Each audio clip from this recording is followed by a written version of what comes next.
ఒకవైపు ప్రాజెక్టుల మీద సవాళ్లు, మరోవైపు ఎంపీ సీట్ల మీద డైనమైట్ డైలాగులతో తెలంగాణ గట్టు మీద రాజకీయం ఒక్కసారిగా వేడెక్కింది.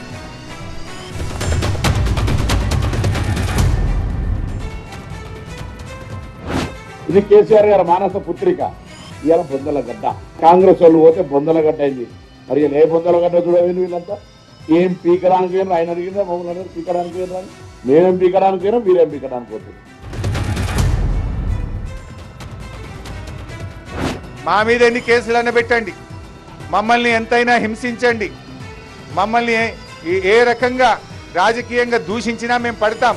రైతుల కోసం, ఈ రాష్ట్ర ప్రయోజనాల కోసం ఎన్ని తిట్లు తిట్టినా మేము పడడానికి సిద్ధంగా ఉన్నాం. కానీ రైతు ప్రయోజనాలు దెబ్బతీస్తే మాత్రం చూస్తూ ఊరుకోమని ఈ ప్రభుత్వాన్ని మేము హెచ్చరిస్తా ఉన్నాం. రేవంత్ రెడ్డి గారు ముఖ్యమంత్రి రాజీనామా చేసినట్ట ఈయన కోసం మల్కాజ్గిరిలో పోటీ చేశారు. చూడబారు కథ. నువ్వు చేయవే, నీ దమ్ముంటా మెదక్కలు చేస్తావా, కర్మకలు వచ్చి నీకంత దమ్ము ధైర్యం ఉంటే చేయి, నిజామాబాద్ వెళ్ళి నీకంత దమ్ము ధైర్యం ఉంటే చేయవే, నిజామాబాద్ వెళ్ళి